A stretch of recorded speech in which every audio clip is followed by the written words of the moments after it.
If you're doing a debate show and you're a competitive person, yeah, why would you want me as a partner? That's bad. You want to go 15 rounds every day with Muhammad Kellerman? That's just bad. It's embarrassing. I have an idea. This is what I want to put on TV. I want to spar Bud Crawford every day for 15 rounds, and I want everyone to see it. Eventually, you're going to say, I don't want to do that anymore. Stephen A. was the one partner I've ever had over years, where I didn't feel like a relationship was really forming. Max Kellerman finally addresses Stephen A. Smith and talks about his time on ESPN First Take. Check out what he had to say, and then I'll come back with my comments. We said we were going to talk about you leaving ESPN, and you weren't able to talk about a lot of stuff, and a lot of other people were talking, including people you did shows with. How frustrating was it for you to sit on the sidelines, be talked about, but not be able to talk? That doesn't bother me at all. Okay. You're talking about me like I'm not sweating anybody like that. But I was very flattered that, because if you go off the air, you're not sure that the sports world would care, right? But people seem to care. I was like, oh, look at that. People are thinking about me. I was very flattered by it, to tell you the truth. And in terms of the stuff that went down behind the scenes, there were things said to me in private that early on that it's not like anyone said to me, hey, this is top secret, don't repeat this. But I think there's a general understanding that if someone's talking to you in private, it's a private conversation. And I wouldn't repeat that unless they said it was okay to repeat what they told me. Yeah. So that's what I could tell you about, like the behind the scenes stuff on First Take, for example. Of course, Max, he's privy to all the information. He's the one going through this whole situation, or went through it, with ESPN First Take and Stephen A. Smith. But it was an abrupt ending. I don't think anybody's seen it happening that way, the way that it was announced that this was going to be his last show. So again, Stephen A. Smith, he's been talking about Max Kellerman, kind of trashing him, trying to keep it real, but someone asks you a question, but you go in full detail. He didn't like working with Max. Maybe a year or two in, he was trying to get Max out the door ASAP. At the end of the day, shout out to Max. People rock with him. They may not rock with all his takes, but they respect the person that he is. He was being him. So Stephen A. Smith will definitely be going off on his platform very soon. I give it about another 24 to 48 hours. Stephen A. Smith will most likely address Max Kellerman finally speaking up about the ESPN departure. But in terms I'm really not worried about that stuff, But Stephen A., you're in a relationship with where you're doing a show together for how many years? 4? 5. 5 years. You're with this dude every day. You're seeing him in the mornings. You do commercial breaks. You're hanging out. Sure. And then the show ends, or the show ends with you, and he moves on with other people. And then, and I should say I like Stephen A., and I've always gotten along with him. I didn't love how he handled the aftermath of you leaving. Whereas basically, I told you the show would be better. I just thought, because I think you're really talented. Yeah, Stephen A. Smith, he was definitely going off on Max Kellerman, backhanded compliments. I think he was more worried about what the people thought about him when Max Kellerman had those debates, the T.O. thing where he said Max is more blacker than him. That rubbed Stephen A. Smith the wrong way. Not saying that he shouldn't feel bad for that or feel a certain way, but I think he took the public opinion about how Max Kellerman was with Stephen A. Smith as opposed to what it really was on the show. So I think he just took the outside noise. He took it out on Max Kellerman, in my opinion. But either way, Max Kellerman, he's moved on, working on other content and platforms, doing his boxing thing. But the way that it ended, and then Stephen A. Smith in the aftermath, he was definitely trying to dirty up Max Kellerman's name. You and I have known each other for a while. Whether it meshed as a show perfectly, I don't know the answer to that. But I just didn't think that was the right way to handle it. If you're doing a debate show and you're a competitive person, yeah, why would you want me as a partner? That's bad. You want to go 15 rounds every day with Muhammad Kellerman? That's just bad. It's embarrassing, So you think that was part of it? He didn't want to put the time in?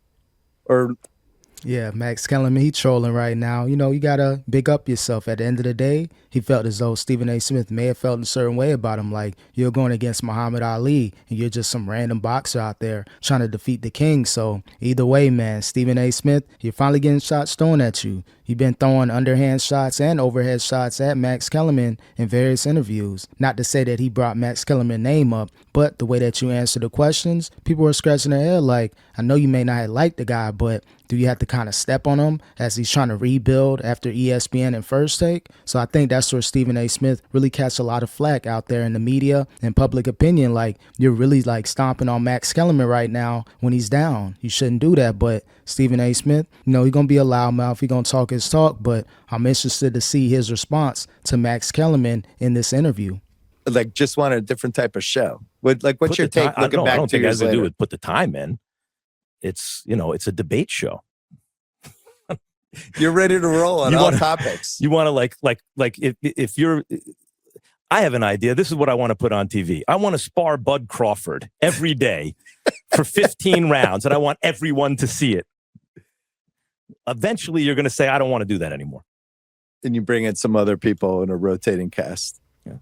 And not to say the new format is bad. It may work better now than it did back then. Back in the day, it was really like you had to have somebody that was going to co-host with you, be that running mate. So that format was cool, but I like the new ESPN First Take format, but they could have did that with Max Kellerman as well. If Stephen A. Smith really had an issue with Max, chop it up with him. Don't go to your bosses and try to underhand them, or see if you can work this thing out. You can be the two there and then have your rotating guests just to mix it up. Maybe that would have extended the show a little bit longer. I just think Stephen A., he never respected Max Kellerman, and it's good to see Max throwing shots at him. I mean, that's one aspect of it. There are others. In other words, that's what I could tell you from my point of view. Yeah. And I also think that if you make a calculation, that if you can be perceived as a solo act, really, that you can get paid at a certain level that you can't if you're not a solo act, then you'd like to be a solo act, or at least perceived that way. That is true. Going into negotiations, they're going to be like, well, you need this other person in order to get paid. But the way that Stephen A. Smith pivoted to being a solo act, that was a good strategic move, and it helped his bank account. Think about it. Going to the negotiation table knowing that they got a certain amount of money that they got to split in half, and then the whole production crew. But if you're a solo act like Stephen A. Smith, he's going to get majority of that pie. He's going to get 80%, and they're going to split the scraps amongst everybody else. Same thing that happened with Molly Qerim. She wanted a certain amount of money. Stephen A. Smith reportedly got 20 plus million, and she was only making about 500K to $1 million, and she wanted more. So based off what Stephen A. Smith was doing and the money he was making, she felt entitled to at least, you know, a good portion, a huge boost in pay, and it didn't work. So good strategic move by Stephen A. Smith. I give him props when it comes to business. Well, so like Mike and the Mad Dog are a good example of a show where it was the two of them together for a long, long time. Mm-hmm.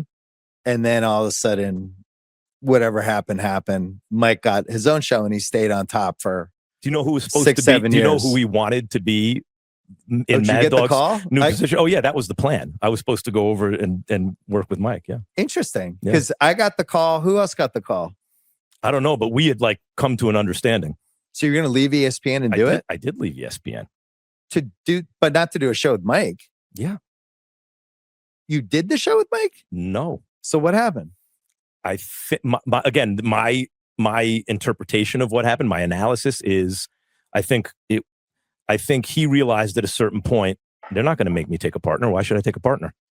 Because I'm beating the hell out of the guys across town by myself. I think when he thought they're going to make me take a partner, then it was like, okay, well, I'd like it to be with that guy. And then when it was like, I don't need a partner.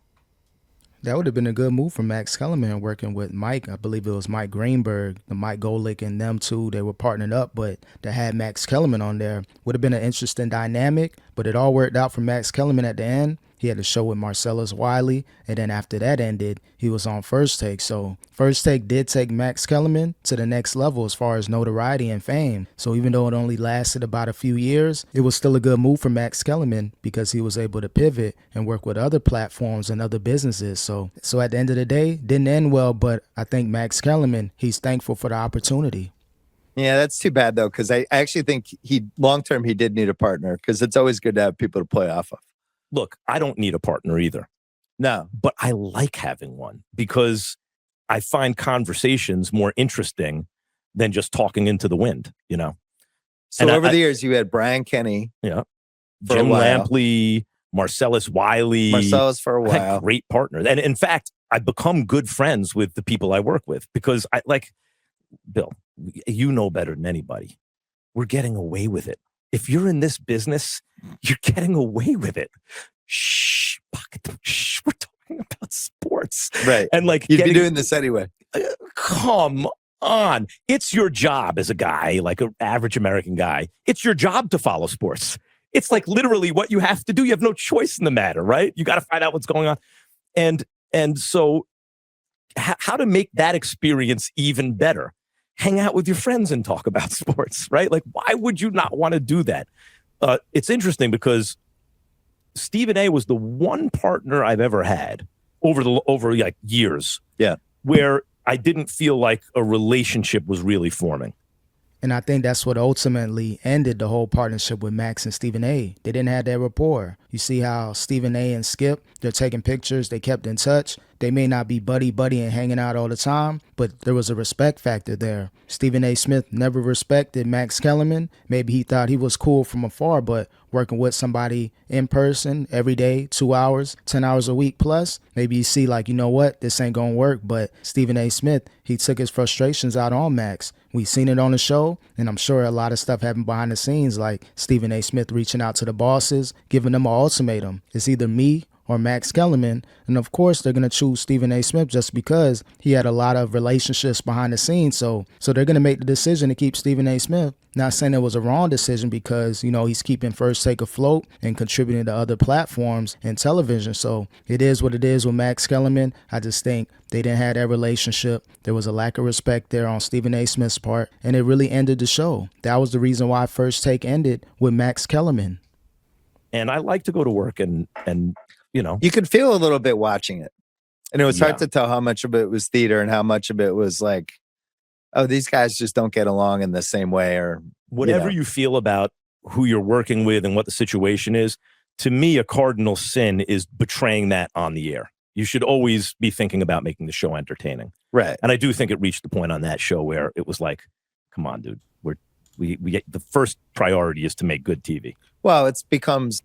Yeah, and we've seen it plenty of times. The viewers of First Take, they seen Stephen A. Smith just blow up at Max Kellerman. Yeah, some of it was TV and entertainment based off takes and debates, but you can see Stephen A. Smith, his vibe is like, you know what? If I want to talk my junk, I'm going to talk my junk, even if it's on air, and I'm going to try to insult you while doing so. And he did it plenty of times. Stephen A. Smith and Skip Bayless, they were a little different because they were throwing shots at each other. But if you notice, Max Kellerman, he didn't really want that smoke. He stood up for himself at times, but Stephen A. Smith just had a bad vibe when it came to Max Kellerman on live TV.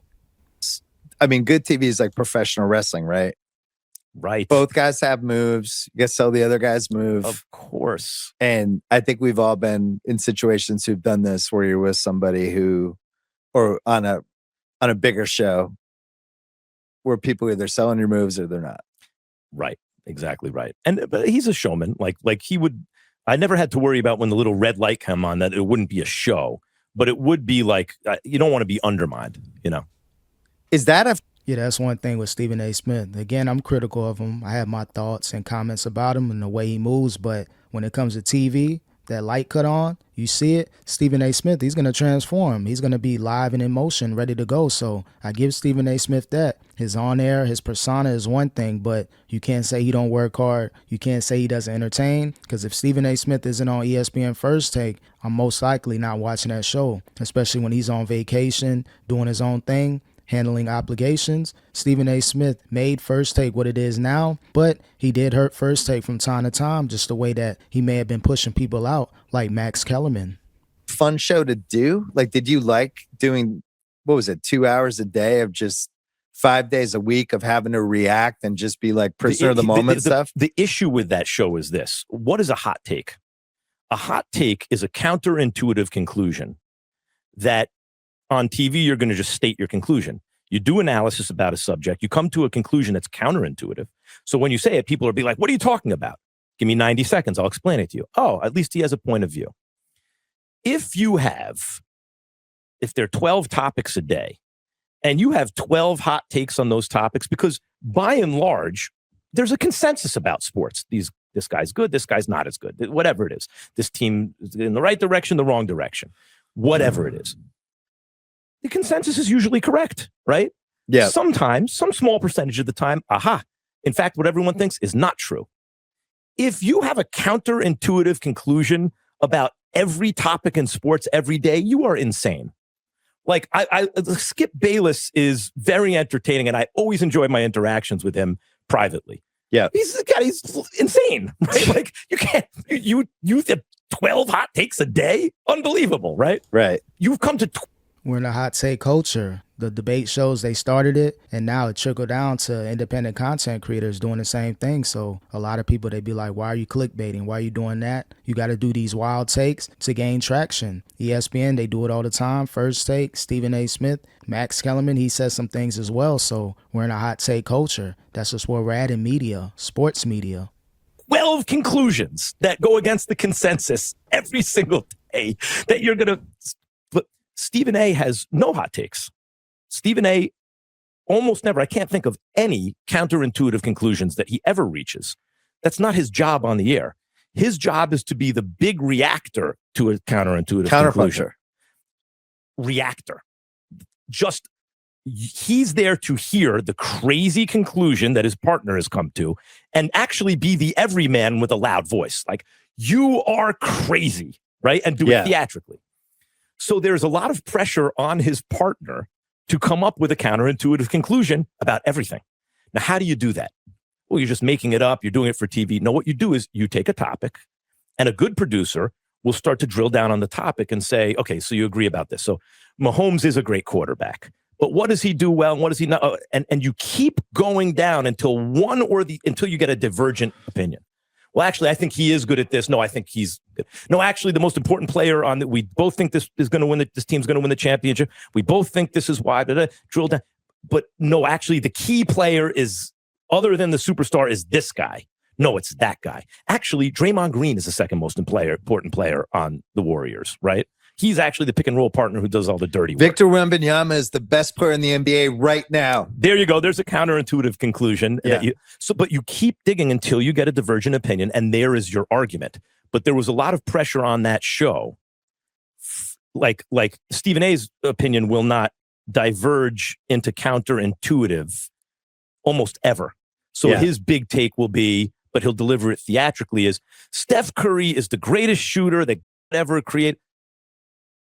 Who does not know this? Yeah. Everyone knows this. A counterintuitive take would be, actually, you know who the best shooter on the Warriors is? It's Klay Thompson. Because I'm making this up. I don't believe this. I thought it was Steph. But because when you say greatest, you have to talk about high leverage moments too. And I have more confidence in Klay hitting a high leverage moment 3 than I do Steph. Something like that, right? Yeah, Max is breaking down the media game, how they did it at First Take, having one argument and counterintuitive and all that interesting stuff. But at the end of the day, I felt as though some of those conversations, debates, they were manufactured. Think about it. If everyone agreed on all the topics, all the debates, it wouldn't be a debate show. It'd be a podcast or a regular conversation. So I just think it was stressful what Max Kellerman was talking about as far as the co-host. You had to come up with these type of arguments. Stephen A. Smith, he'll call you out, call you crazy. Just like when Max Kellerman said Tom Brady will fall off the cliff when he's about 40 or whatever the case may be. People are still talking about that till this day. Even Stephen A. Smith, he was going off on Max until he left First Take, that he made those comments about Tom Brady. Even Iguodala comments about being a clutch shooter on the Warriors. So Max Kellerman, he's really breaking it down like this is what we had to do at First Take. And then Stephen A. Smith had to call you out on your take. So at the end of the day, man, this whole media culture, it's up and down. One moment you can do a hot take. The next moment you're going to be called out on it. But either way, shout out to Max Kellerman finally addressing Stephen A. Smith and his time on ESPN and First Take. It didn't end well, but looks like Max Kellerman, he's staying afloat. And I think he's going to do some great things in 2026.